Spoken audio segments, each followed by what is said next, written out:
Today on Voice of the Valleys, the UK Intelligence Services announces a summer internship program for MI5, MI6 and the GCHQ. However, it is only open to certain candidates based on ethnicity and ethnic background. We'll talk about why that is a problem.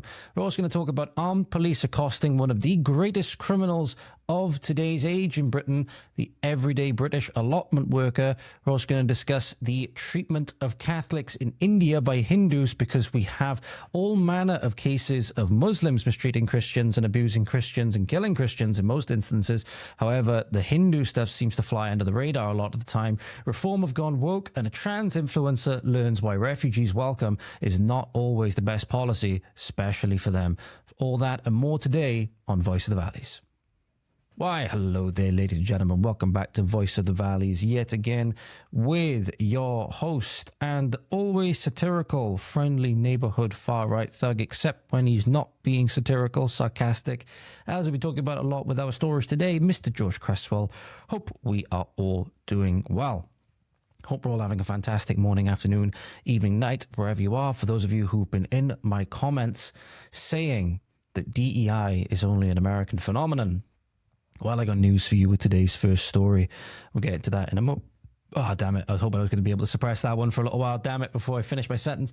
We'll get into that one in a moment. First off, I just want to say thank you all so much for those of you who have subscribed long-term and short-term, those of you who like the videos, you comment, you share, all of that lovely stuff. Thank you so much. You are very much appreciated, and I hope you are still getting value out of the channel wherever you may be watching or listening to this. So without further ado, ladies and gentlemen, let's get into the first story for today.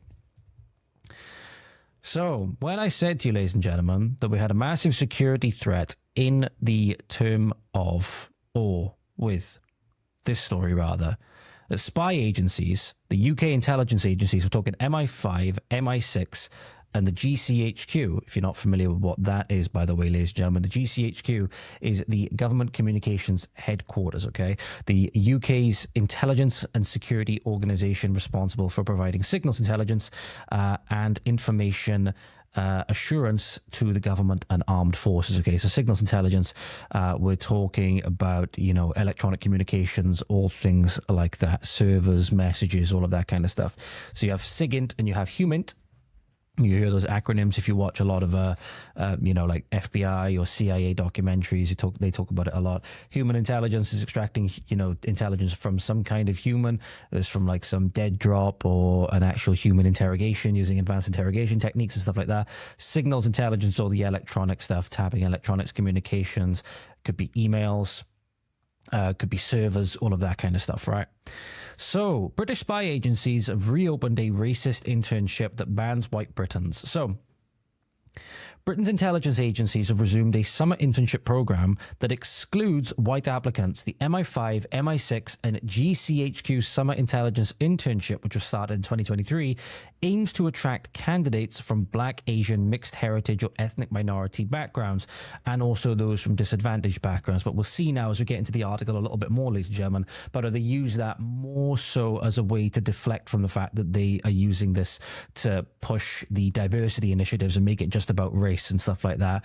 And in many instances, you kind of have to view it this way now, even if it makes you kind of uncomfortable, that they're trying to put enemies of Britain in these positions of dominion over us, right? It's more and more of this effort to further subjugate the British people. Critics, including Shadow Home Secretary Chris Philp, call it racist, arguing it unfairly bays white Britons. Claire Coutinho added that the scheme discriminates against individuals based on their background, advocating for merit-based selection. Despite the backlash, the program continues to promote diversity within organizations. Recent controversies have raised concerns over recruitment policies favoring diversity over competence. So, in the Telegraph, let's talk about this a lot more now. So the MI5, MI6 and GCHQ agencies offer a scheme exclusively to quote-unquote ethnic minority and quote-unquote disadvantaged candidates for the third time. So this is the third year running. So the people that can't apply are white English people, basically.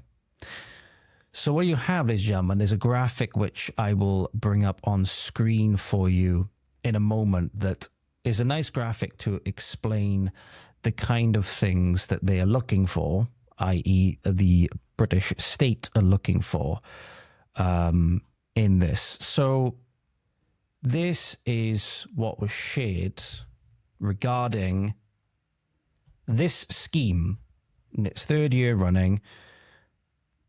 And I'll read it for you as it's coming on screen now. It says, what do we look for? We need people from a range of backgrounds with different skills, knowledge, and perspectives.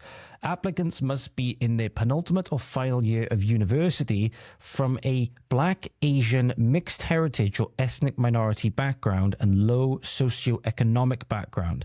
We're confining applications for this internship to those within a demographic within this demographic due to current underrepresentation in our workforce. Everything has to be representation now. Not that it's fit for purpose, not that it does what it's supposed to with regards to being a UK intelligence and security agency. No, it's representation is what matters now. You need to have equal amounts of people that want the best for Britain, and also then the equal amounts of people that want the worst for Britain and want to subjugate its people and rape its children and all the rest of it, right? You need to have equal representation everywhere.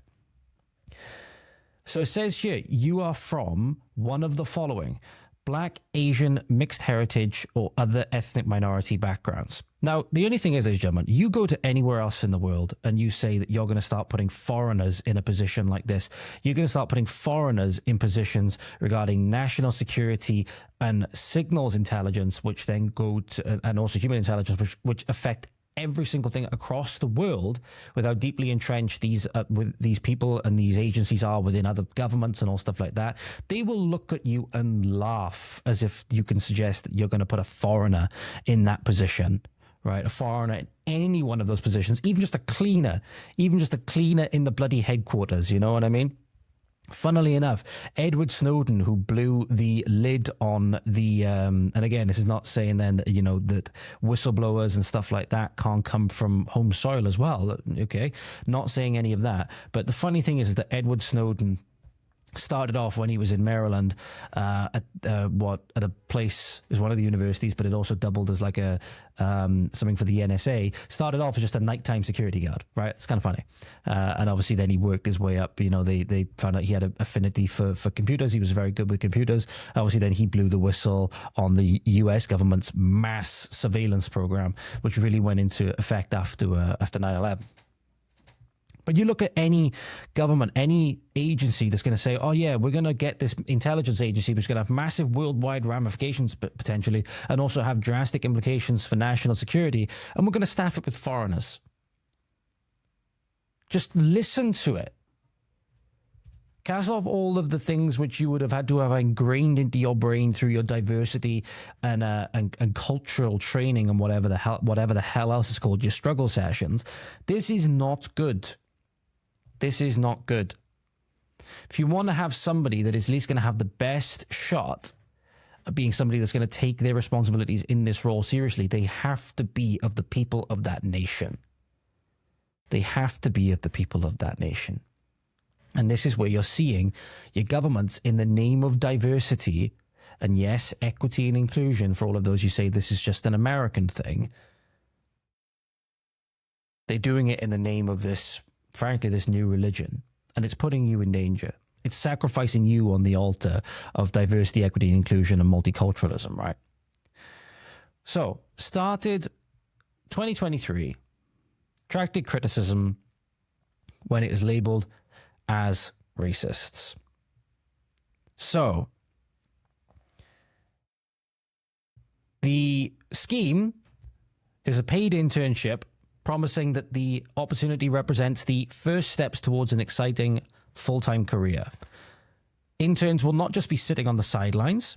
This is your opportunity to get unique access to our operations, gain experience, and make key contributions to real projects.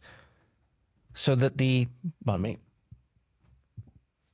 is a 10 to 11 week intelligence internship. It was only open, however, to students from a Black, Asian, mixed heritage or ethnic minority background, as well as those from socially or economically disadvantaged backgrounds. Apologies, give me 2 seconds, ladies and gentlemen. Apologies about that, ladies and gentlemen. I had to take a phone call. So I said, but any white British students from socially deprived families would not be considered for internships, which could lead to a career as a spy. So this is the thing where it's all about diversity. It's all about representation. So they're showing here that they didn't actually care about the socioeconomic background when it came from socially deprived families. And that's actually highlighted in this article as well by Ms. Coutinho, as we'll go through in a moment. So Chris Philp, Shadow Home Secretary, called for it to be axed because he described it as racist. He said, I understand the need to encourage applicants from a wide range of backgrounds. I don't understand that at all, but oh well. It's the thing where it says conservatives will fix this issue. They won't fix it. But this is an overtly racist policy and it should be immediately discontinued. It implies it's impossible for any white person to be deprived or deserving of assistance. Yep, absolutely. Because that's what feeds into the Marxist oppressor-oppressed narrative, right? Based on race, based on this racial characteristic that we have no control over. There's some people that are always inherently oppressors, like the bourgeoisie, right? And there are some people that are always inherently oppressed, no matter what other individual factors may be at play, no matter what a person's habits do, no matter what their religious ideology says. In fact, religious ideology also then, when you see the Christophobia, as we call it now, all across the world, in India, in all other places all across the world, it's open season on Christians at the minute because, again, they've been fed into this oppressor-oppressed narrative, as has always been the case all throughout history. One of the first targets of the Soviet Union were the monasteries, right? So Claire Coutinho, the Shadow Energy Secretary, said, deciding who can do a summer internship scheme based on the colour of their skin is bad enough. To bar patriotic white Britons who want to serve their country but allow white Irish people is utterly mad. Yeah, absolutely. It is utterly mad when you think of obviously the conflict we've had within these isles as well. Because the scheme also states that those from an Irish traveller background may apply, as well as those from Romani Gypsy or Romani traveller backgrounds. So again, everybody but the people, by virtue of who they are, would be predisposed to be the best to serve their country due to having the biggest stake in the game, due to having the biggest skin in the game, or the most skin in the game, rather.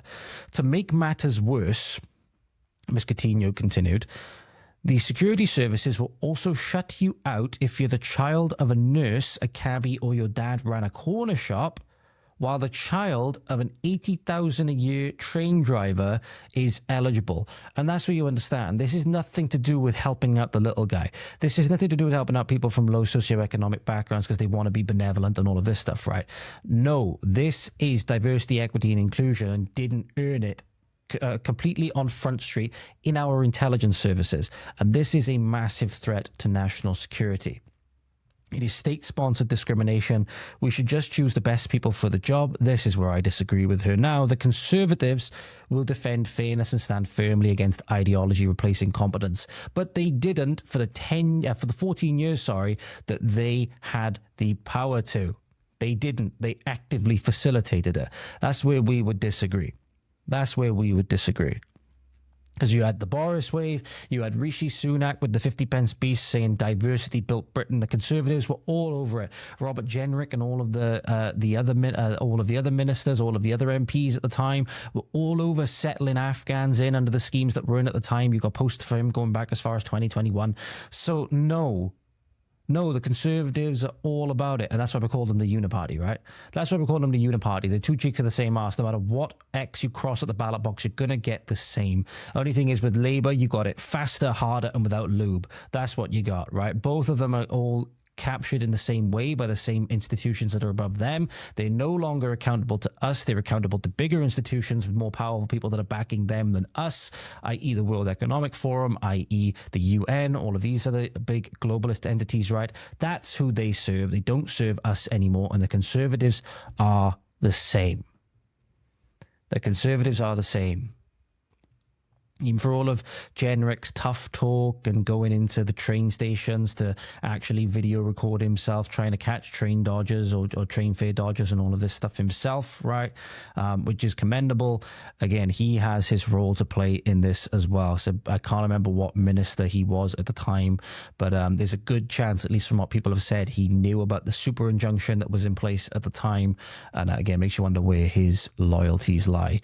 But as I've highlighted before, ladies and gentlemen, this is just one of many national security threats now. The other one is, as I just mentioned, the Afghan resettlement scheme. So There's a scheme going on at the moment. There's the, where is it? The Afghan Relocations and Assistance Policy, ARAP, or ARAP, right?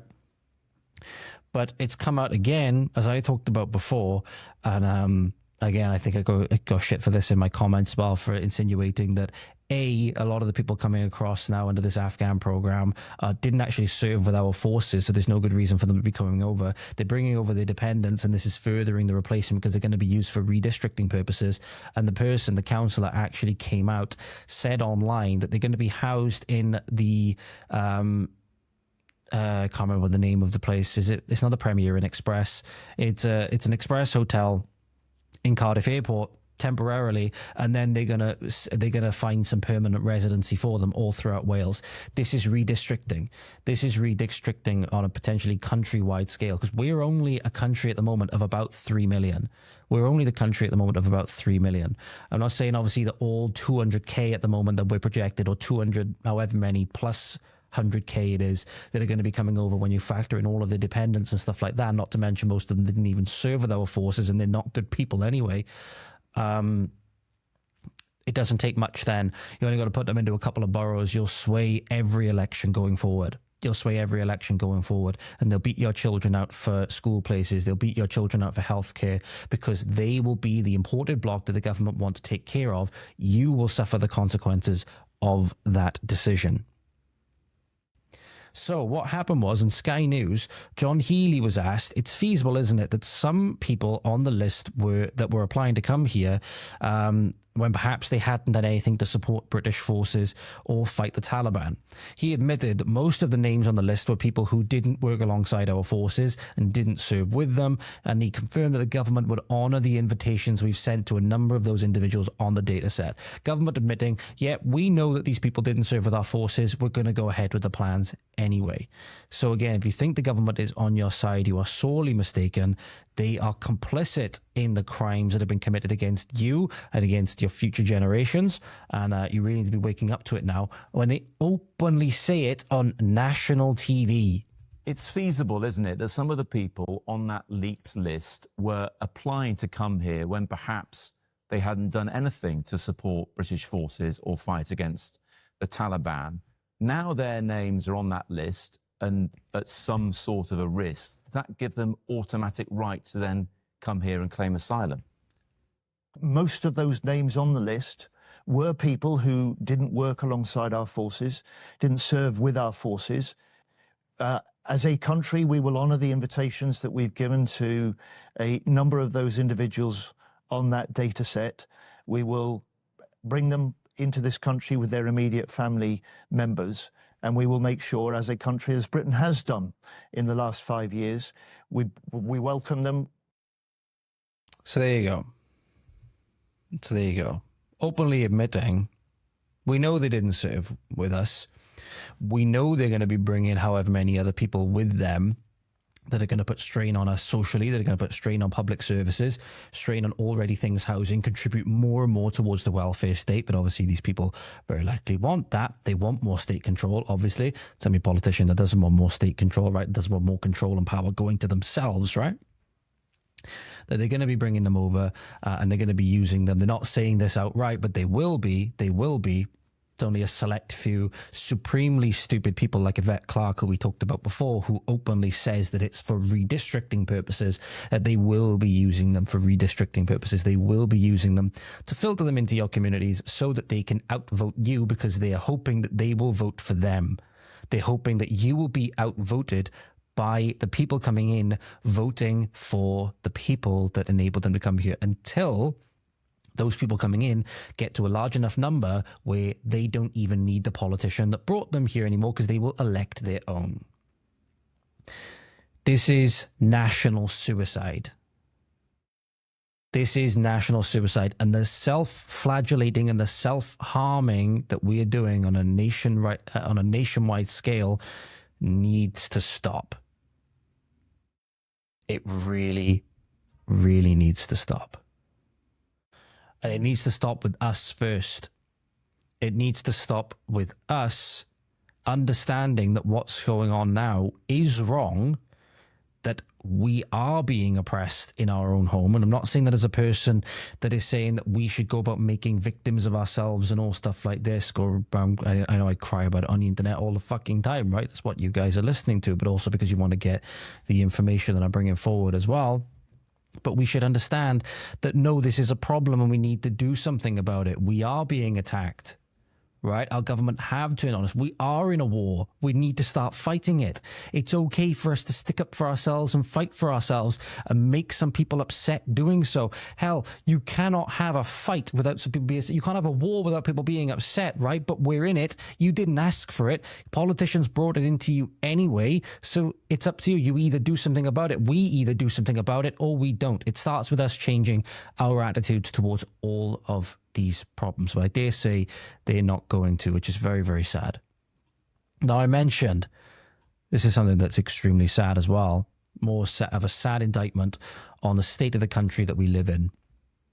A man by the name of Samuel Rowe was recently arrested, a disgusting, heinous criminal that Samuel Rowe is, by armed police, right, for having the audacity in Starmer's Britain, with Rayner at the helm declaring war on allotments, to carry a bladed trowel in public, as well as a sheathed Japanese-made trowel in its sheath, mind you, bladed trowel in its sheath, as well as a peeling knife and a sickle, home from his allotment in Chorlton, Manchester.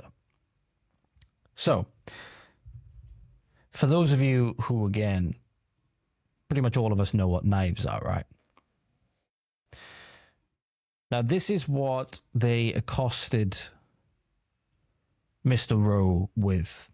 I want you to have a look at this and think about it. When you see the bands often of foreign gangs walking around with huge knives, machetes. You see them all in Australia at the moment, and the Australian government's solution to this imported foreigner third world machete crime epidemic is to say, please put them in these boxes where they're going to be at the front of police stations. You're going to have amnesty for it, but also that's where the machetes are going to be stored. So if anybody is a gangster or criminal that wants a bunch of machetes for the next spree, you know exactly where to go and find them. Again, if they wanted to solve these problems, they would solve these problems. This is one of the things that caused a armed police response against Mr. Samuel Rowe. This, ladies and gentlemen, is a peeling knife. I'm going to zoom out a little bit. There we are. This is a peeling knife. A way to think about this, that this is what one of the things, as well as the sheathed sickle and trowel, that spawned a armed police response. Armed police response against a single, lone, 35-year-old theatre manager who was held for 12 hours. And then to add insult to injury, he was told when he was released he had to accept the caution. He had to accept the caution on, what was it? Where was it? A conditional caution. It still doesn't say. No, it still doesn't say, but he was given a conditional caution for carrying whatever the hell it was, carrying a weapon, supposedly, whatever the hell it was. I was just reading on into the article itself. It'll be linked down below if you want to go and read it. Because he couldn't have representation within the 12 hours because they couldn't find him a solicitor. Oh, yeah. About carrying bladed weapons in public. Now, do you remember, ladies and gentlemen, how many cautions and how many detainments at the hands of armed police were given to the band of Muslims that we covered before in the video, where the community liaison officer, not an armed police officer, the community liaison officer told the Muslims to disarm themselves at the mosque if they had any weapons? Do you know how many cautions were given How many armed police turned up to force them up against the wall of their house and shove them in the back of a van? Yeah, that's right. None. But this is a 35-year-old theatre manager who's now worried this is potentially going to impact his job prospect, right? It's now going to impact his career because obviously this goes against your record, right? And now could be seen as potentially a danger to children or a danger to staff or whatever. Just because he was carrying gardening equipment home from his allotment. But obviously they don't want, they want to terrify allotment owners now, don't they? Because they don't want anybody being able to grow their own food. Allotments are one of those very fleeting signs of that little bit of freedom that's left, because you have that little bit of self-sufficiency over, in many instances, the number one thing that you need, which is food. Food and water. Food, water, and shelter, right? Look at Maslow's, is it Maslow? In Maslow's hierarchy of needs? I think it's Maslow. But the three things you need more than anything, just simply for survival: food, water, and shelter, right? Food, water, and heat, food, water, and shelter. And the state want to take away the big one of those, which in many instances they're already taking away people's houses. We're seeing that with the forced compulsory purchase orders in Ireland and places like that we covered about 2 episodes ago or 3 episodes ago. And now we're seeing it with the food supply, where Reign has declared war on allotments because they don't want anybody being able to produce their own food. Because without being able to have a monopoly on the food supply, you can never really have full 100% control. You never really have full 100% control, because unless you have the ability to starve your political opponents to death, unless you have the power to do that because you have the monopoly on the food, there's always that capability that they will not fall in line, because they will know that they will still survive, right? But we're seeing everything being turned against people now. We're seeing police being turned against, particularly Christians, particularly British and Christians in particular. And now we're seeing the state turning on the number one thing, the very bedrock remaining of freedom, the very bedrock remaining of self-sufficiency, from the welfare state taking over, which is people growing their own food. People ensuring that without the state, they will still be able to survive. The state cannot have that. You cannot have full totalitarian control without that. So that's why they've now declared war on our farmers and our allotments. And I can't help but think this is just a matter of intimidation. I can't help but think this is just a matter of political intimidation. Because you can see somebody, a lone person, walking home from an allotment in Chorlton, Manchester, a town that's had Islamic rape gangs for God knows how long, that still hasn't dealt with them, that still has these rapists walking around in the same streets as the people they raped, right? As young girls that they raped, trafficked and tortured. And then you had armed officers. You've never had any armed officers for these rape dens, right? You have armed officers turning up outside the home of a lone manager, theatre manager, turning him around, pushing him up against his house, handcuffing him, throwing him in the back of a van. He said, "They treated me like I had been doing harm to people." But they don't treat the people that actually do harm to people in this way. They don't treat the people that actually do harm to people in this way. Especially with the diversity, equity, and inclusion narratives, especially if they're from a foreign ethnic background. He was carrying, so to give you a little bit of a descriptor of the situation, he was carrying a Japanese-made trowel in its sheath. I think we got an image. I think we've got an image of it. Yeah, here we go. So here's an example of one of the things, or the trowel that he had in his sheath. Ladies and gentlemen, here is an example of it. The Instagram post that is linked in the article. This is what he was arrested for.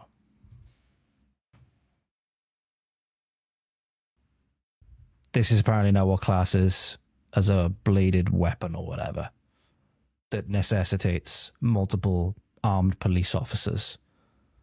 He was also carrying a small Japanese gardener's sickle and a peeling knife, along with a trug of vegetables.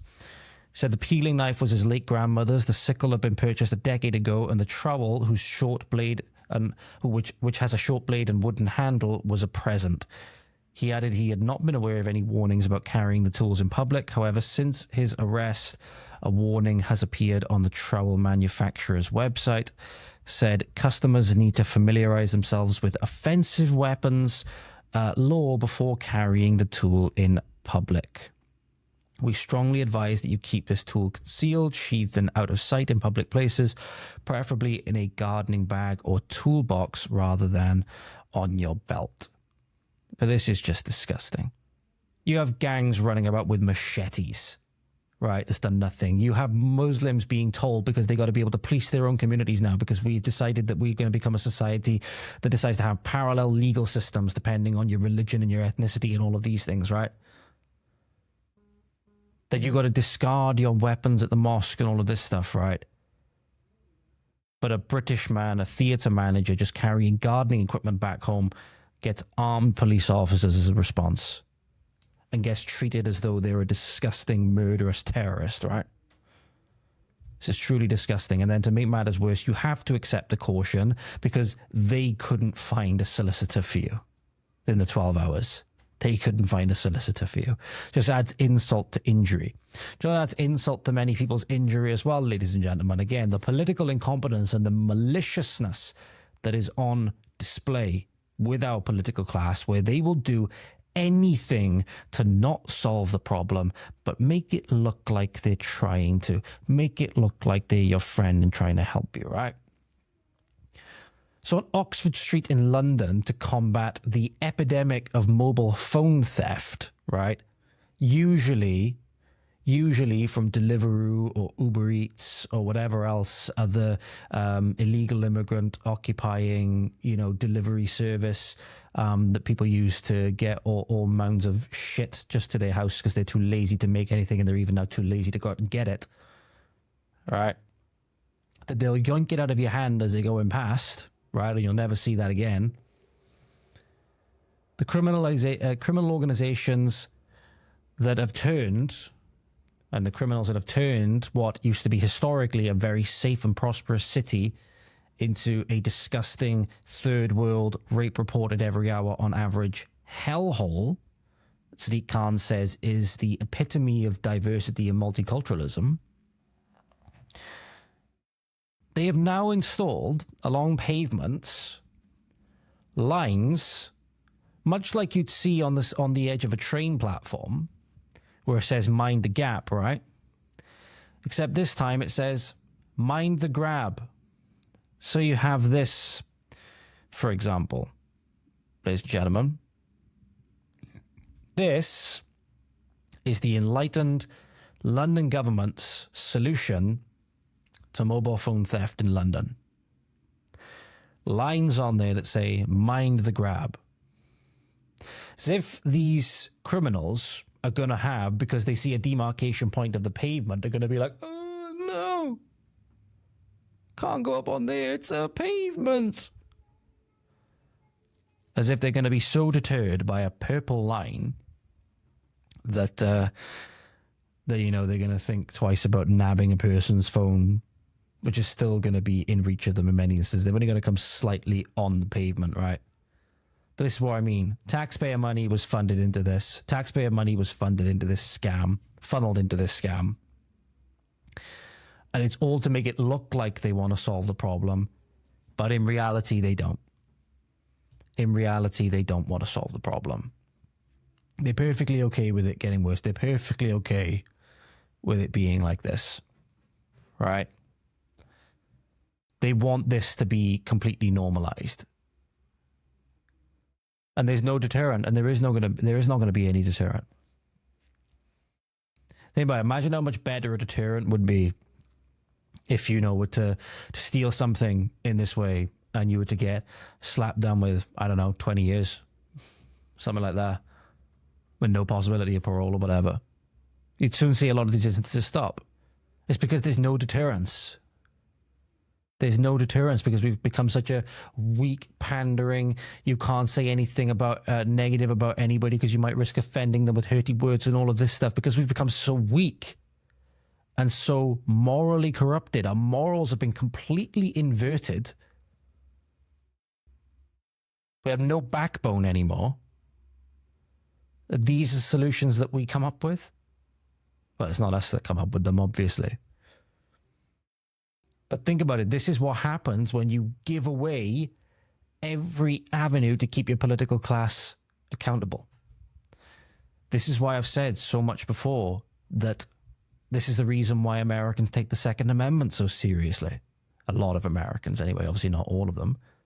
But a lot of the states you see in America where they have high gun control, you still see a lot of high gun crime. You still see a lot of crime of other instances. Look at New York City. Look at New York City, for example, the kind of hellscape that is. New York City and London, not so different. But you go to other places in America, certain areas of Texas are quite similar. But you had that cop, the iconic press conference that cop gave it, saying like, no, look, you know, if somebody's breaking into your property, you have the right to kill them. And in fact, we want you to do that. You know, you have the full right to defend, and you have our backing to defend your property. If anything, come down to the range, we'll give you some gun safety lessons, you know. But not only that, the Second Amendment, especially the greatest case for the Second Amendment you could make really is the Revolutionary War in America. And obviously that's why they take it so seriously, because it was in many ways the Second Amendment and them not giving over any guns or whatever to us, the British, that enabled them to win the wars. Without the arms, they wouldn't have been able to win the war, right? Obviously there's more other things in there. France was helping them out and all of this stuff, right? But, you know, ultimately it was them having guns that enabled them to fight back. And now, especially in Britain, when we decided that, oh no, we don't need our guns anymore, the government will keep us safe. And then you see that now you have mind the grab lines, but yet you have rape every hour reported in London. You have mobile phone theft at an all-time high. You still have gun crime. You still have gun crime because criminals will always have guns, right? Criminals will always have guns. All you've done is removed your way to fight back. It's like you've gone into a fight with somebody and you said, oh no, this is not cool. I need to tie one hand behind my back. Or Manny says, I need to tie both hands behind my back and tie one foot to the other. How do you think you're going to win? And who are the people that suffer for it? It's obviously not the politicians. Not the politicians, not the Prime Minister. It's not your MP. It's you. It's you, who's, funnily enough, a welfare state, a totalitarian welfare state, for all the claims of it being safe. It's really, really not. It's really, really not. Another case of the police trying to focus on things that really don't matter, when, as I said before, rape is reported in London every hour. You have knife crime out the wazoo. You have seemingly every single day, you know, gang warfare being videoed, and again, machetes and everything, fights in the street with weapons. Last night, I believe this was August 4th, sorry, 2 days ago, Tommy Robinson was detained on his way back from the country, on his way back into the country. So what happened was, Tommy Robinson left the country after getting into a spat with somebody who, at least because now I believe he's been released on bail, his claims of self-defense do appear to be vindicated. He got into a spat with somebody, ended up knocking a guy out. The guy was allegedly drunk, and Tommy told him to leave him alone. Multiple times he wouldn't leave him alone. So again, what you're going to do is, somebody's constantly in your face and they won't leave you alone. You're gonna take matters into your own hands, right? Quite literally. But he got brought back in. They tried to make the claim that he fled the country and tried to make him look guilty. But yet when he found out that, and again, I'm not saying this as a you know, rabid Tommy defender or anything like that. I see some people's criticisms about him, and I understand where a lot of them are coming from. I do believe on the whole he's trying to do good for this country. I believe on the whole he is, even if you disagree with the way he's going about it and some other things he supports. Obviously, you know, he's like a Zionist by his own admission, supports the state of Israel, you know, very ardently and stuff like that. So again, people criticize him for those political views and stuff like that. They accuse him of being Israel first and stuff like that, not UK first. I fully understand all that. Broadly, I think he's trying to do things that are good for this country, even if you disagree with the way he goes about it and you disagree with his status, with obviously how famous he is. And I know a lot of people who've organised local protests and stuff have actually asked him to stay away from their local protests purely because of the notoriety that he brings and stuff like that. So I understand that, you know, good for some things, not always good. I do think broadly he's trying to do good and he does care about this country. But when he was arrested, he came back into the country of his own volition when he was arrested. These are the things that he was arrested for. So he was arrested under Section 179 of the Online Safety Act, which says, without reasonable excuse, sent a message conveying information, there we go, known to be false intending at the time of sending the message, or the information in it to cause non-trivial or physical harm to a likely audience. Again, I'm interested to know how an online communication causes physical harm. But then also Section 127 of the Communications Act, which says a person is guilty of an offence if he A, sends by means of a public electronic communications network a message or other matter that is grossly offensive. Again, who gets to decide what grossly offensive means? Or of an indecent, obscene, or menacing character, or B, causes any such message or matter to be sent. So these are the kind of... Sorry, ladies and gentlemen, my door just moved and I thought somebody was coming in. Either that or I thought my room was haunted. This is the kind of stuff that we're talking about here. So this is a document which Tommy shared on his X page. It's an official document with Met Police. And, let me press the wrong button. It says here, as you can see, exhibit number JAF4 of his case. And it's a post from X. And it says, fuck Palestine, fuck Hamas, fuck Islam, want to protest, fuck off to a Muslim country and protest. And it's on the front rather, of the Palestinian flag. So he's obviously expressing his views on like the pro-Palestine people, the pro-Palestine protests, all the rest of it, which means is just in cases to spew outright Jew hatred. I don't like the term anti-Semitism anymore, not because I don't believe that it doesn't exist, but because it's become so politically charged and people have tried to use it for things that really aren't, things that could be considered anti-Semitic, usually just criticisms of the state of Israel and stuff like that.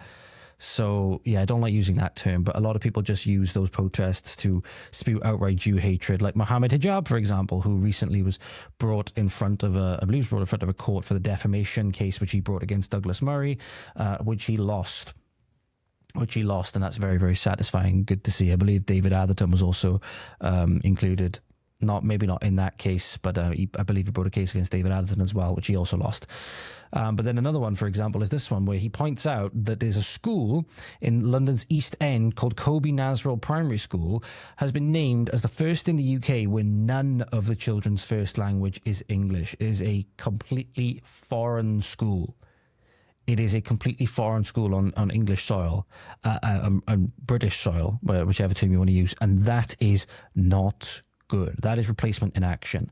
It says here, the school sits in a quiet side street off the busy commercial road in Whitechapel, a district once synonymous with Jack the Ripper and the Cray twins and home to the nation's true Cockneys, now this. So maybe they were trying to say, well, look, you gave out where the school was. That could cause somebody who's potentially a fanatic to go and do something at the school. Pardon me. Which, is understandable. It's a very politically charged environment we're in nowadays, obviously. But this is the thing. It's social media posts and things like that now are the worst crimes you could ever be charged with. Things against the religion of diversity, equity, inclusion, multiculturalism, all of this stuff, right? The leftist religion that has taken root in British society. Those are the worst things that you can do, to commit blasphemy against the new secularist religion, right? That is the worst thing that you can do. And pointing out these things would fall under that. But this is the case now where people are losing all respect for the police. They're losing all respect for law and order. Our our cities are descending into chaos. All of our communities are descending into chaos. Politicians want to facilitate more of it because they see political gain through it. And very, very sadly, one of the things we are seeing, as I mentioned before, I don't like the term anti-Semitism, but we are seeing a very disconcerting uptick in Jew hate in particular, particularly on the streets of the UK, so with the large Muslim population that we have imported, which obviously have religious reasons to hate the Jews and hate the Christians and stuff like that. But we also have just people going out and just targeting Jews seemingly for no reason, just because they're Jewish. So we have two gentlemen here coming up in this next clip. One of them is by the name of Kamil Galanti. I'm not sure who the other one is. He's a Polish guy, this Kamil is, and he says he's Jesus first, right?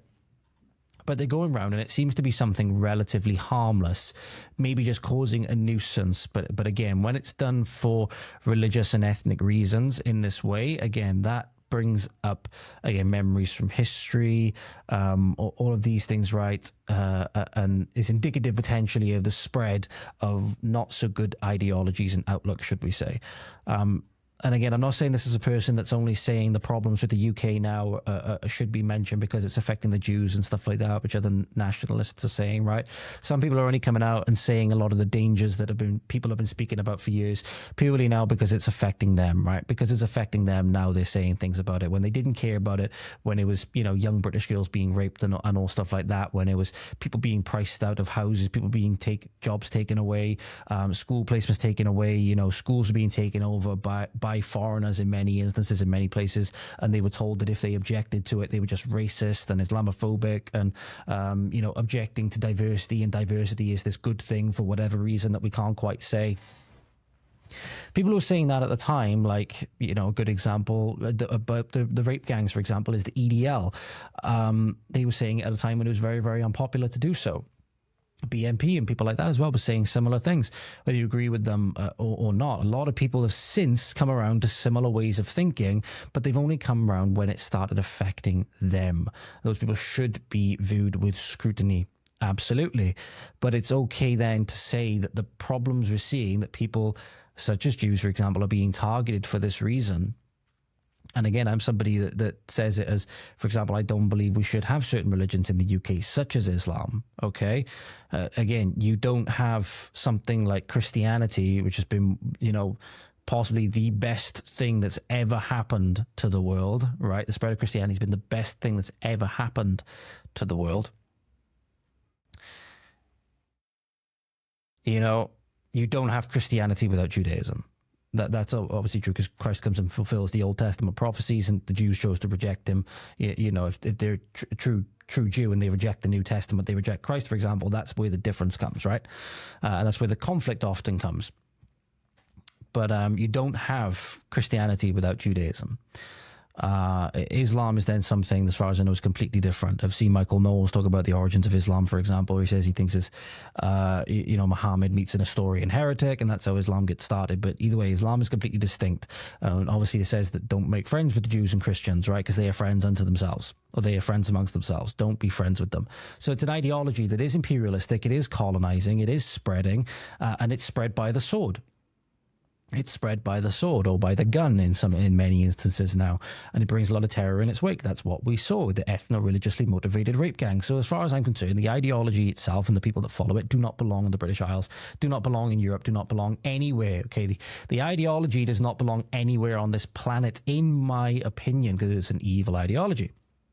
You can say that about whatever ideology that you want. We might disagree on it, but then when you see things like this, it is not nice to see, at least in my opinion. So this is two guys going around in a car and spraying Jews. And my initial thought with this was that it's only water. It's a water pistol. Come on now. Let's not make a mountain out of a molehill in this instance. But the thing is, you can think is like, is it actually water? Could it be urine? Could it be something else? Could it be mixed with excrement? Could there be something in there that is meant to cause these people harm? And then you think the two people documenting this and videoing it and putting it on the internet, not exactly very smart. But I hope that this is dealt with purely because this is not something that should be happening in the UK. I'm going to turn the music off. So you can see here, they're driving off in the car. They're spraying quite clearly people who are Orthodox Jews with water pistols, right? Out the window. So this is Camille, I believe. This is Camille. And again, it's just not something that should be happening. You wouldn't like it if this was just done out of your window anyway. If anybody was walking past down this side of your window, you're walking down the street with your kid, you wouldn't like it, right? You wouldn't like it. At the end of the day, it's just water, but you don't know. Not everybody is sane of mind and thinks that this is a joke, you know? You don't know what's mixed in. You don't know what's potentially mixed in with that.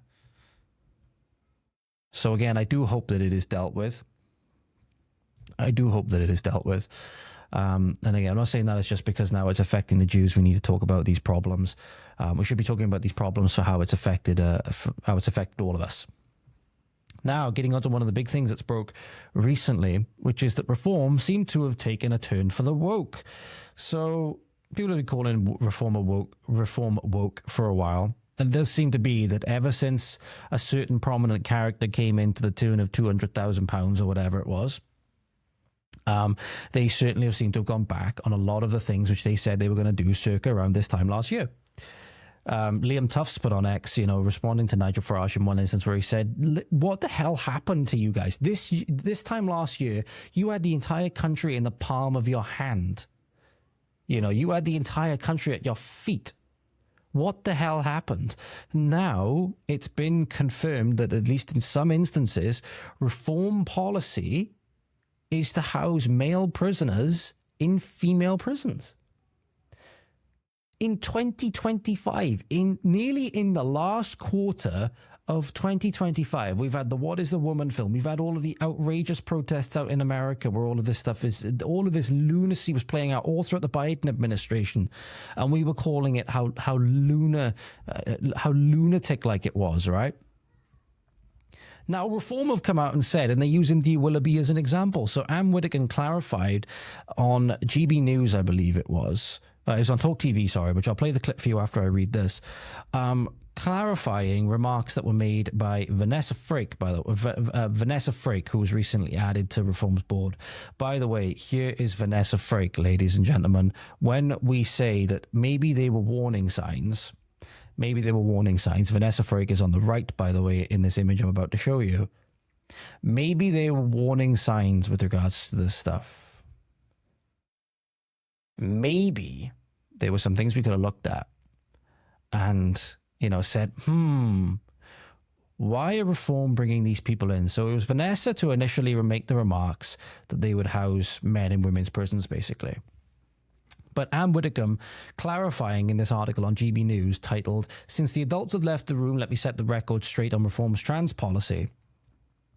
There seems to be some confusion following remarks made in a recent press conference in which Vanessa Frake, an ex-governor, said she thought issues of trans and female prisons and stuff like that should be held on a case-by-case or dealt with on a case-by-case basis. Immediately, and Nigel Farage went on to claim this, that it was in Reform's position. Richard Tice went on to say about it. And instantly I said, well, look, this either makes you look grossly incompetent at best or disgusting liars at worst. Either way, it's not a good look.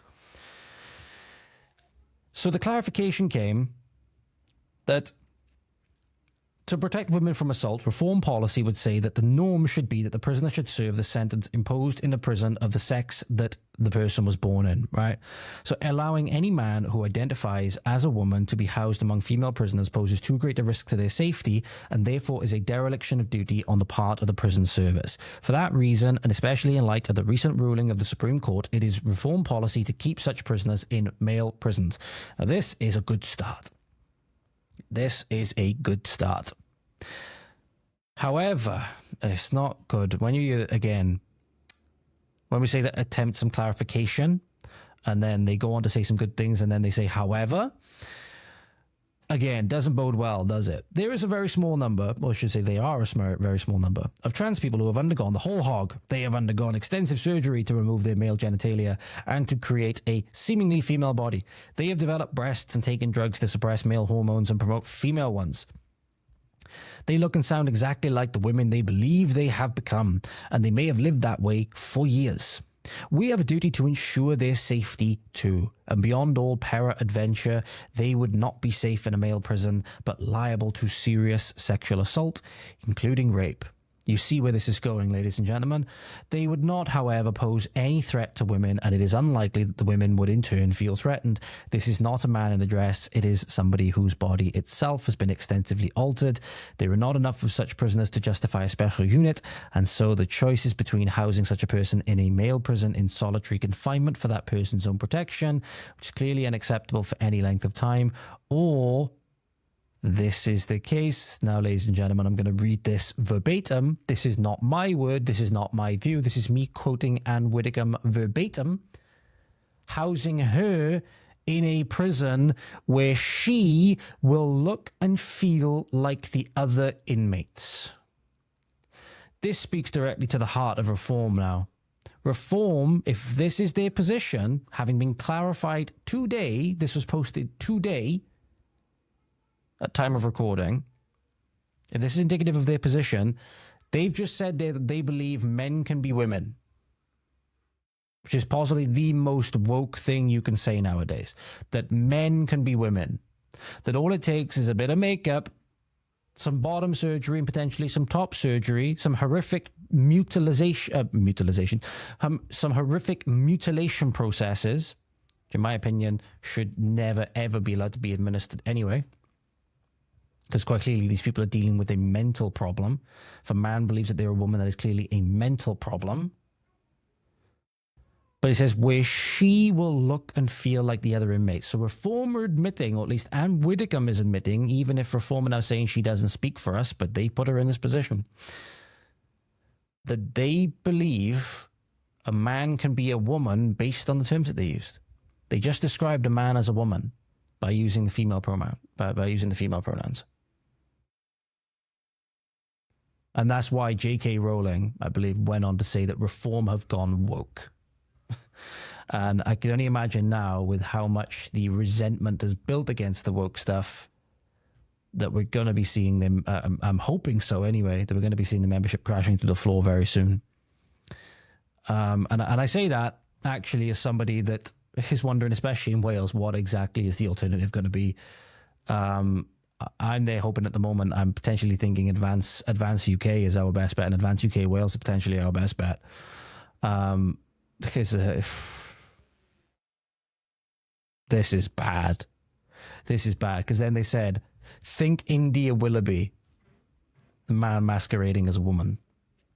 Or if you were around then, think Jan Morris. Trans surgery of that order of magnitude is serious stuff. Yeah, it absolutely is serious stuff, and it has massive societal implications, but is coming from mental illness and is the absolute wrong prescription for that mental illness. And the entire ideology needs to be eradicated. Not wishing any harm upon any person when I say that. I'm saying the ideology itself, the ideas themselves need to die.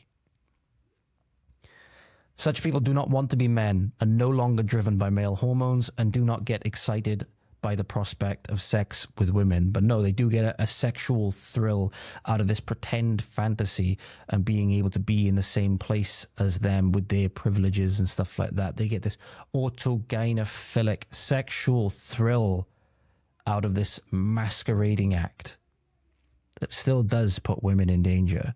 So they can have all the works in the world. There's other tools at your disposal to commit harm against women with. You can commit sexual assault against a woman without ever having actually inserted, you know, your penis into her and raped her in that way. Right? There's more than one way to sexually assault somebody. And when they say here,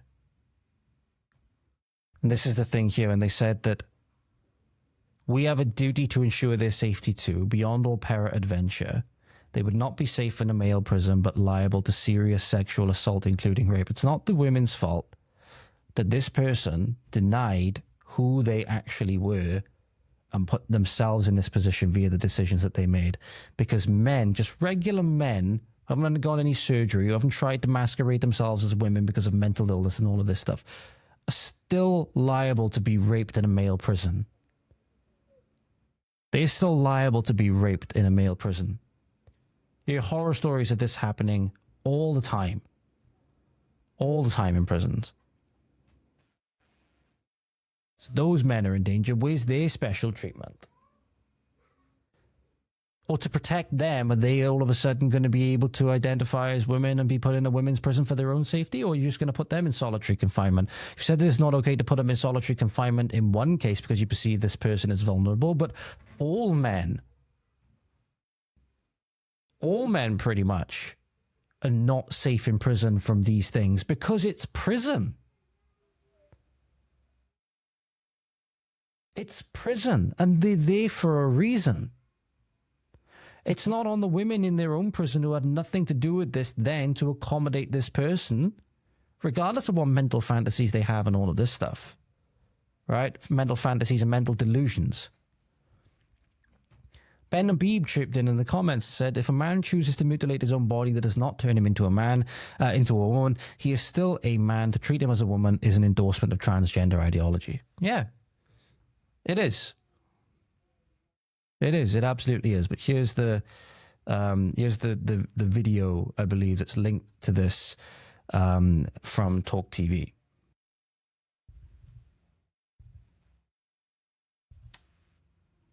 Apologies, ladies and gentlemen. The video's decided it doesn't want to work a moment. All right, here we go. Trans women, i.e. men, being held in female jails. Right, let me try and sort this one out for you, Ian. First of all, reform policy is that we will not routinely house trans women prisoners in women's jails. However, they'll have to stay in men's jails if that was the sex they were born into. However, we would acknowledge, and I think this is what Vanessa had in mind, we would acknowledge that there is a very small portion of trans people who have gone through the whole works. They've had the surgery, they've had the drugs, they have developed ostensibly at any rate, you can't do much about inside, but ostensibly outside a woman's body, they look like women. They may have lived as women for, 9, 10, 11 years.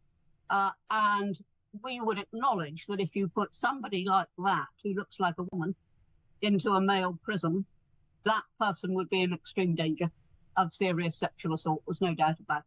And so we would say that in those cases, we would examine the possibility of housing them in a women's prison. There aren't enough of them to make it worth creating a special unit. So it would have to be one or the other, either male or female. I think that's what... Very interesting, huh? Apologies about that again, ladies and gentlemen. I had another phone call. I had my dog come up to visit me. So that was lovely. Tell me to stop working because I need to go down and make her fussings. So basically, again, this is the video where you see now that they're making the concession now due to people's mental delusions and due to the decisions that they've made to mutilate their bodies, which nobody else was a part of other than themselves and their doctor and stuff like that. And just again, very sad that they did not... they did not get the sufficient help that they needed to stop them from doing these things and to put them on the right track mentally and physically. That now there's certain concessions that need to be made. But the blanket thing does need to be is just that no men in women's prisons. It's as simple as that. It's as simple as that. And really even going the other way as well. Or I've talked about this before, it's not directly part of the same issue, but it's a related issue. No women in men's prisons either. Not talking about necessarily trans men, quote unquote. Talking about like female prison guards and stuff like that. You can't fizz up female prison guards and stuff like that because it's too often they end up getting caught in, eloping with the prisoners and stuff like that and outright derelicting in their duty. I was talking about derelictions in their duty. Let's talk about that. Let's talk about women in men's prisons, which are driven by the DEI stuff, right? But again, this is very, very, it's sad to see. It is sad to see, but it's not really that unexpected, especially when, as I said, ladies and gentlemen, and you see the rest of the clip, this is who Reform decided to take on this issue. There were signs. There were possibly signs. So it's just another nail in the coffin for Reform, at least in my opinion. And the entire ideology, as I mentioned, the entire ideology needs to be eradicated. But this is something that Enoch Burke shared, speaking of this ideology, and it relates to it relates to the seeming at least, moral cowardice within the church that I mentioned before, that as I've observed at least, and I don't mean this with any disrespect or anything like that whatsoever, seems to even go up as high as the top of the Vatican, even in some instances, with the issues that the cardinals and the Pope will talk about, the ideologies that they'll name that are responsible for persecution against Christians, against faithful, all this stuff, right? But this is very, very shocking. So Enoch Burke posted this. There was a church leader that was unmasked as trans ideology influencer. This is how deeply entrenched this is now, that it has infiltrated the church, or churches, I should say. This has massively infiltrated many churches. Usually now you see it, a lot of the Protestant denominations pushing this stuff that have become increasingly liberalized as seemingly as a means to still call themselves Christian, but get away from a lot of the Christian teachings themselves and the sacraments and all stuff like that. And again, I see a lot of the arguments between this. And I love a clip of Andrew Wilson talking about this the other day. Andrew Wilson, Eastern Orthodox Christian commentator, political commentator on a lot of things, debater as well, blood sport debater. And obviously Eastern Orthodox don't recognize the Pope and anything like that. He's very strong. He's very strong in this view. And when you see him talking with and about Catholics in particular and stuff like that, you see that the schism is still definitely going strong, as much as there's trying to be unity and stuff like that. But he was saying that, it's the Catholics that need to come into communion with the Orthodox churches, not the other way around. And there's obviously a lot of heated debate over this, right, from what was going on back over 1,000 years ago. But the funniest thing is that when you have the Catholics and the Orthodox fighting amongst each other because of the schism, but then, and it says, when I'm attacking a Catholic, it's like the meme of like the Chad face. And then when a Protestant is attacking a Catholic, it's like, you turn against the Protestant. It's like two brothers that are fighting, and then a neighbor tries to get in on the fight, and then the brothers are going to turn against the neighbor, right? To say, mind your own business, this is our fight. So it's usually you see a lot of this really nutty stuff, like the Anglicans in Wales, like I mentioned before, crowning the first female archbishop. What the hell is this about? Openly gay lesbian archbishop. Come on now. Come on. These have been overtaken by Satan long ago, seemingly. It says here, Free Presbyterian elder revealed as national promoter of trans ideology.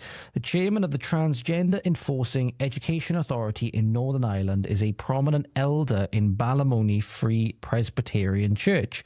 Mervyn Story was appointed to the role in 2024 by DUP Minister for Health Paul Givan, or Givan, however you say it. Story is paid £50,000 plus expenses for a 3-day week. The Education Authority is the institution responsible for delivering Northern Ireland's primary and secondary education services. It provides a wide range of services to schools, including instructions or guidelines on how to implement government policy. The authority has released a 60-page document entitled Guidance for Schools on Supporting Transgender Young People. This document has been formally issued to schools and is the current advice from the Education Authority on transgender issues in schools. The 60-page document includes the following. Schools should provide transgender books and uplift transgender role models. Teachers should ask quote-unquote transgender students what name and pronoun they wish to be referred by. Here, a lot of Catholic commentators and even Catholic priests and stuff like that. It was a really good interview with Michael Knowles and a Catholic priest, Father Dan Rehill, who's also an exorcist in the Diocese of Tennessee.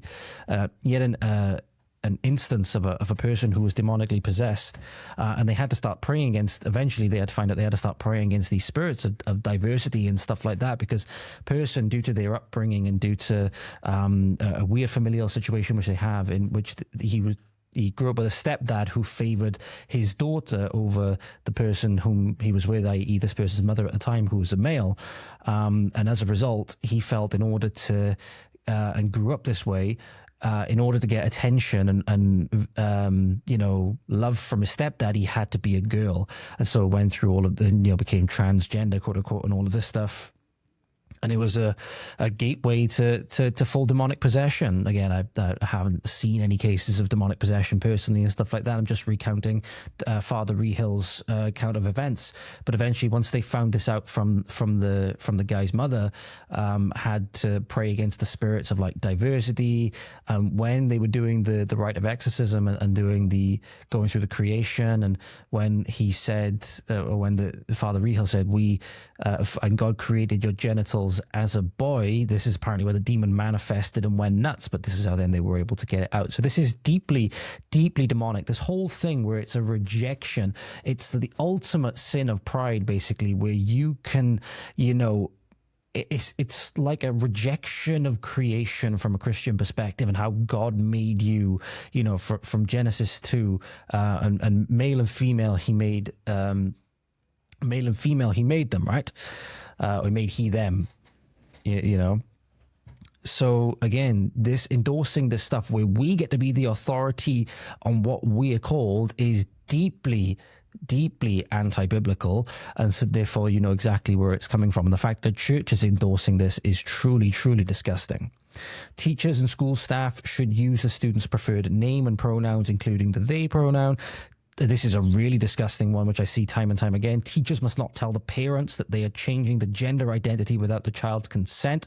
The church, especially in Christianity, the family is sacred, because marriage is a sacrament, right? In the church, marriage is a sacrament, or it's viewed as a sacrament, and the family, not only is it the bedrock unit of society, it's not only the bedrock unit of society and the political unit, it is the union by which children should be, fostered and brought into the world, right? A lot of the problems that we have nowadays due to promiscuity and due to children being brought in out of wedlock and stuff like that, and we have to be ready to admit that. There's nothing controversial with admitting that, right?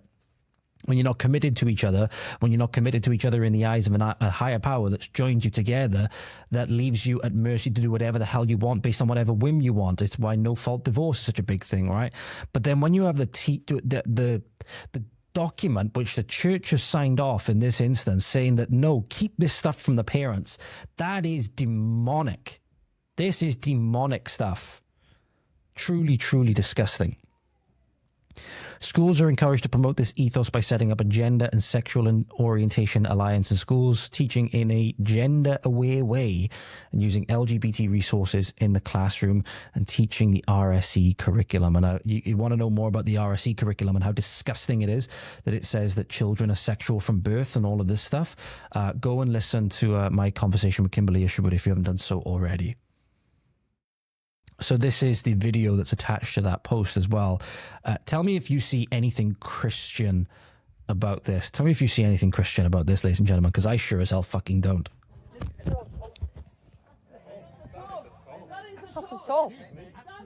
It's a fucking demon. Forward with you, please, Mr. Stewart. You're the director of the Education Authority, that's correct? And it's responsible for delivering education services in the north. Thank you. Can you move out my way? Transgenderism. Why do you promote sodomy? You're promoting transgenderism. It's fucking demonic. Promote LGBT, transgender ideology. Now, say what you want, right? Say what you want. You might disagree with Christianity, you might disagree with church teaching, you might disagree with all of these things, right? That's fair enough. You're a human being, free will, ability to think and reason. You can think whatever the hell you want. Right? Not denying that. But there is a problem if a church is going to go against the very teachings which it was founded on and still say in the name of it that it is a church in Christ's name.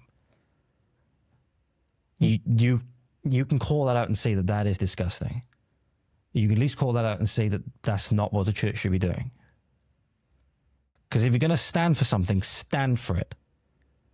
Don't claim to stand for something and then behind the back do something different. Right? Especially it's something as important to community and people's livelihoods as the church. Right? You got to think about it. The church was often, especially throughout history, was the center of townships and the center of cities, and people literally built the towns around the church because it was integral to public and community life. used to be where you'd go and potentially meet a future spouse, right? Everybody would gather there on a Sunday to celebrate Mass. You know, if you're Catholic or Orthodox, or go to a service, right? It was integral to everything. You know, after the church service, you go, you know, for a social, you spend some time with your fellow churchgoers. You discuss business, you discuss jobs, you discuss family life, all of these things, right? It was integral to the community. And I think about that's what's called a parish. The area the church oversees is the parish. It used to operate in parishes. Society has massively declined since we've gone away from that. Speaking of moral cowardice in the church, I haven't seen anything yet with regards to, especially the Pope, because these are instances, I believe, of Catholics and Catholic relics being disrespected in big ways now from India. Now, I want to bring this up because I go on about the abuse and persecution of Christians at the hand of Muslims a lot, because it's happening all across the world. It's happening right now. And obviously they persecute other groups as well, the Yazidis, all other groups as well, right? And they persecute each other. They persecute each other. A lot of these Muslim terror groups do. What came out of India recently was very troubling indeed. Sorry, gentlemen, there was a horrendous noise that came from outside just now. Anyway, my sincere apologies. Like I said, there's a lot of troubling videos coming up, particularly from India at the moment, with Hindus and the way that they treat Christians as well.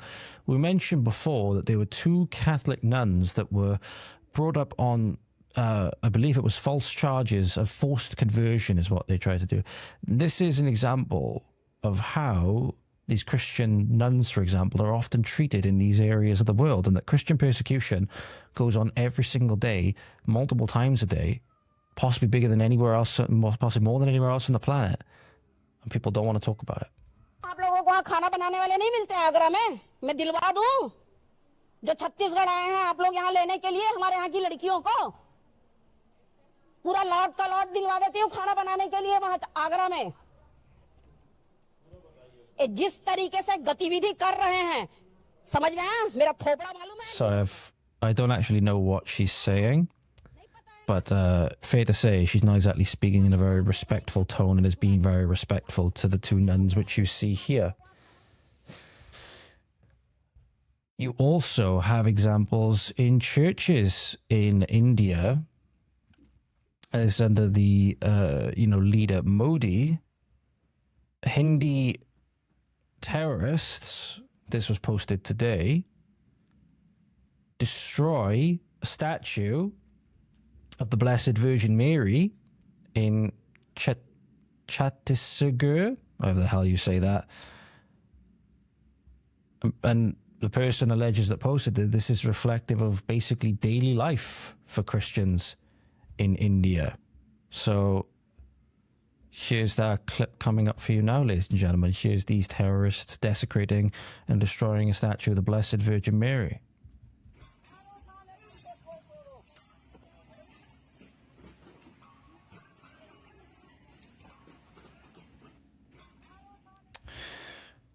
So again, biggest thing to highlight here is I want to make sure that I'm covering everything as best that I can, especially when it comes to persecution of Christians, or especially throughout history. They've been some of the, greatest people in history, some of the most generous, some of the most kind. They set up the first hospitals in the world. There's a reason many hospitals today are named after the saints, right? St. John, St. Luke, St. Mark, St. Paul, right? There's a reason for that. The first ones in the world to set up hospitals and actually try to start treating people with the primitive methods they had at the time. And a lot of the people that have been responsible for some of the main scientific advances throughout throughout modernity especially, have been Christians. People don't know this, right? People want to use science often to discredit Christianity and all of this stuff, right, through their very limited way of viewing things. And they'll say the Big Bang and stuff like that. And the instant you ask them who came up with the Big Bang, they have no idea. And you want to see the shock on their faces when they learn that it was a Catholic priest that came up with the idea for the Big Bang, right? It was Catholic priest George Lemaitre that came up with the idea for the Big Bang, that came up with the Big Bang hypothesis. which many atheists now have co-opted to use against Christianity. It's truly, truly disgusting. It's truly, truly disgusting. And here's another example. You have Christian women in India tied to a post and mocked by Hindus on Christmas Day. And in India, I've heard from the person who posted this, apparently ranked as the 11th most unsafe place for Christians in the world. Apologies for the video again, ladies and gentlemen. It's in a small box on this one on the screen. But this appears to be some kind of humiliation ritual from these Hindus. When we say that, again, persecution of anybody is bad, remember that a lot of these people are not necessarily friends. They're not necessarily friends. Tied to a post on Christmas Day and being mocked in public like this.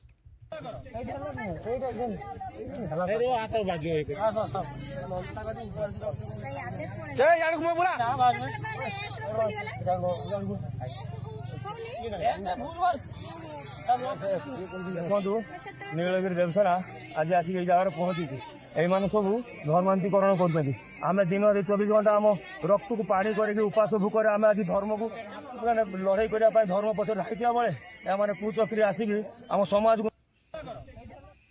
So just remember, a lot of these people, not our friends. Not our friends. And then speaking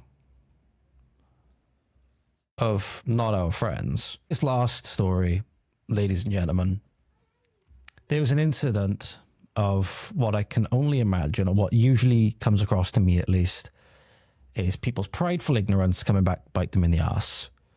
So this person we're going to be showcasing last now, I do feel sorry for them, but it's difficult to feel sorry for them.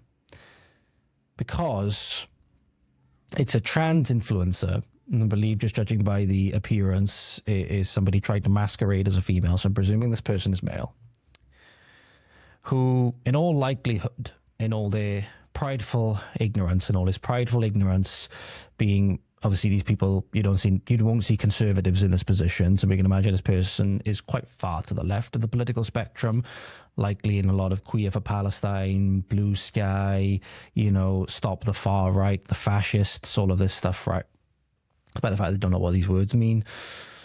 People that were trying to warn people like this about the dangers of the ideology that are going to get them into this position. They called them every name under the sun, like I just said, right? Not knowing the kind of stuff that they were going to get themselves into. So apparently this trans influencer, and this is in French, so if you're able to translate this for me, I just tried to get Grok to translate it for me now, but I don't think it's accurate. It came up with something completely different to what the person who posted this said. So again, if anybody knows what this person is saying and can put it down for me in the comments, please do. The person who posted this video put it up with a caption saying that the quote is, "I've always supported refugees. I don't understand why they do this to me." And this was for a trans influencer. Again, people who are very big on self-flagellating, virtue signaling, sacrificing their nations and their people on the altar of multiculturalism, diversity, and refugees welcome, right? Now reaping the rewards of that harvest, reaping the rewards of the seeds that they've sown, and realizing that it was not all it cracked up to be. So here is that video for you now, ladies and gentlemen, where this person is showcasing their wounds and explaining this to the camera. Les trans, on se fait agresser tout le temps et on peut rien dire. Bonsoir tout le monde, je me suis fait agresser physiquement. So yeah, this is a classic case where it's difficult to feel sorry for this person, because this is you getting exactly what you voted for. This is you getting exactly what you voted for. And that then leads into a wider conversation about voting and maybe who should be allowed and who shouldn't, right? That the funniest thing is with the rise of feminism and all of this stuff, right? So we're seeing a lot of these problems now, and you got to think, who are some of the main people that have voted for this stuff, right? Well, the main people that not sadly, because it does serve a purpose, right?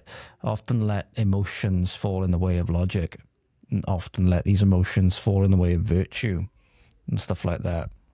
You look back to Genesis story, stuff like that, for example.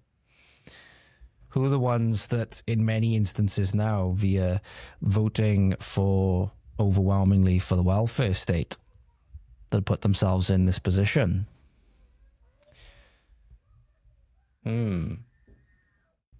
Realized that the kind of funny thing is with feminism now, the logical endpoint of feminism, which kind of resulted in transgenderism, right?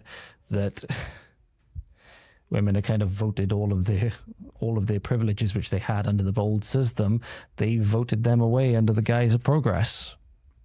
So maybe we need to have a wider conversation about societal norms and what's going to work going forward and what isn't. So I don't think many people are ready for that conversation yet, though. Anyway, thank you very much for watching, guys. I hope you enjoyed it. A little bit of a longer episode today because there was a lot to go through. Have a fantastic morning, afternoon, evening, night, wherever you are. Diolch yn fawr. Thank you for watching. Hwyl fawr. We'll see you next time. You take care now. Godspeed.